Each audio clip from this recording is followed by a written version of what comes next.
Let's go over the 5 biggest business mistakes I have seen private investigators make over the years. Mishandling of cash flow, or better put, poor money management, is the first thing we will look at. Most new PIs have little to no experience working with budgets, forecasting revenues, calculating earnings and taxes, and all that other financial mumbo jumbo. But all that mumbo jumbo is an absolute necessity in any business, including a professional private investigations business. Cash flow, simply put, is having enough money coming in, revenues, to cover what is going out, expenses, and leaving enough for the PI's pay and building an emergency contingency. The first thing I suggest is to make sure you have a salary cap for yourself. That is right, put a realistic cap on what you will get paid, regardless of whether it is an owner draw or an actual paycheck. It is way too easy to look at every dollar coming in and assume it is all personal income. You need to pay yourself a set amount each month, each week, bi-monthly, or whatever works for you.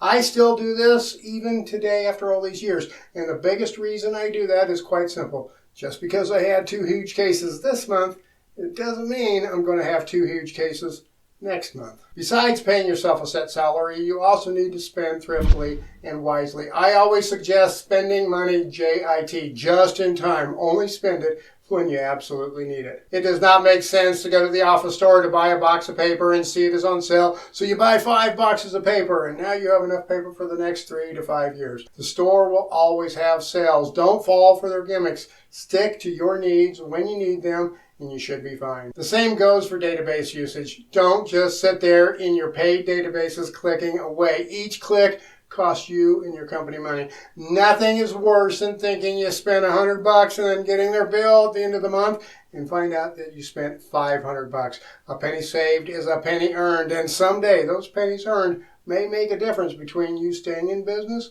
or closing the doors. You should always anticipate things such as taxes. When I say anticipate, I don't mean, yeah, I know they're coming. I will have to deal with that one day when it happens. I suggest you hire a tax professional now that can help you forecast what you will owe, then make a plan to either save enough or pay quarterly or whatever makes the most sense for you and your situation. I have seen so many PIs wait until April 15th, then quickly do their taxes, then sit and wonder why they owe so much. Tax prep is as much about knowing what deductions are allowed as paying the taxes in a timely manner. You see, folks, if you owe too much in taxes and the IRS thinks you should have paid quarterly, you will be paying fines on top of the taxes. I pay a CPA a few $100s every year to prep my taxes and give me tax advice, and that has always saved me tons in taxes, frustration, anxiety, and headaches. Individual independence is another major mistake you need to avoid in your PI business. Individual independence is where you depend on one of your employees, a subcontractor, or anyone else that the company depends on so much that if that person leaves, for whatever reason, the business faces serious risk or consequences. I know this one is tough for a one-man shop, which that is what most of us are. Obviously, in the beginning, it may be only you in the business. So if you get sick, injured, or anything else comes up that makes it impossible for you to work, the business is going to suffer. As your business grows, as you move along, start working on a plan to avoid this from happening. I now subcontract out a good deal of the work that comes in all of my businesses. I used to do all of the work I could, thinking I will keep all of the money myself. But then one day I had some health issues arise and I realized I couldn't do it all, and I was not set up to sub all of that work out. I got lucky, to say the least, because I had a good financial contingency built up. I had time to rearrange some things and reinvent my business plan.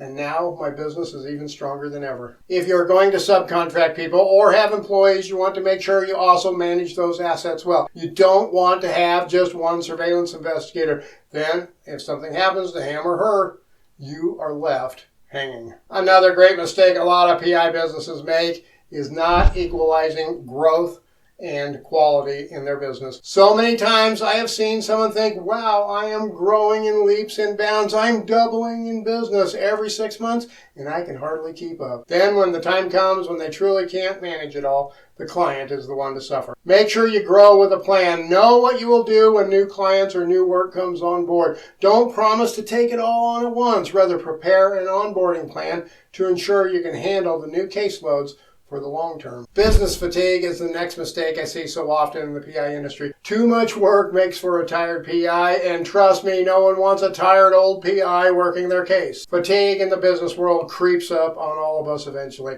We keep pushing. We keep moving forward. We keep saying, I got this. I can handle this. One more hour, one more case, then suddenly it hits. Fatigue can lead to bad business decisions and sloppy work product. Make sure you schedule your hours appropriately. I always suggest making sure you manage your work hours to what you dreamt your work hours would be when you started your PI business. Did you start your own business thinking, gosh, I hope I can work 70 to 80 hours a week and never see my family again? I highly doubt that is what you wanted. But you know what? When I first started, I worked myself into that mode of operations very quickly, and it really wore me down. I remember working every single day, 6 to 7 days a week on surveillance, up and out the door at 4 a.m., then spend my evenings and nights sending updates, writing reports, and editing video. Then I got busier. I got more clients, then I started subbing out work, so I was working a surveillance case and managing another surveillance case at the same time most days. Then it hit me. The fatigue wore me out. I simply couldn't keep up. Folks, I had to rewrite my master plan because I was no longer the master of my plan. Now I work the dream hours I wanted. I have time to do the things I need to do,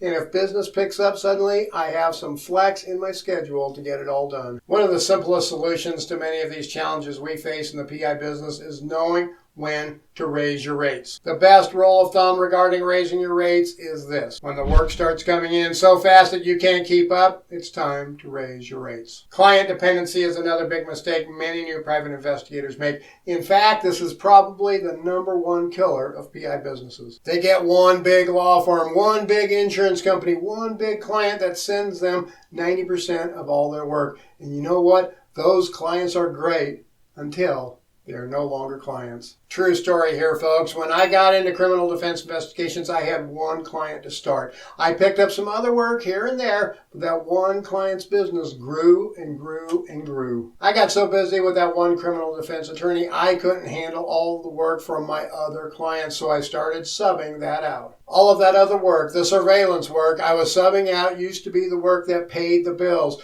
covered my paycheck, and things like that. But now it was just the other work. I literally got to where that one criminal defense attorney was sending me 20 cases a month. I am telling you, it was crazy. I thought this was my dream client, but was it really? After about a 10-year relationship, this client closed shop and retired. And I was like, whoa, what just happened? That was a huge part of my business, to say the least. And to top that off, another attorney client of mine retired the very next year. So I lost 2 big accounts in a short period of time. I know when you start out, you may need to have that one big client to make ends meet, but you need to have plans to get clients number 2, number 3, number 4, and number 20 in place as soon as possible. As they say, don't put all your eggs in one basket, and don't trust one client to provide your income for life. I would rather have to deal with 20 regular clients and know if I lose 1 or 2, that is a small percentage, rather than losing 1, that is 70% or more of my business. Here is a bonus tip for you folks. Don't second guess your plans. Don't get in the way of your dreams, and don't get stuck in a rut because you must, because you are the boss. Make sure you evaluate your business and its plans alongside your personal life plans. Evaluate them frequently and make sure you manage your business and don't let your plans manage you. How would you like to hear about the things I wish I knew when I started out as a private investigator? Well, then check out this video I made for you.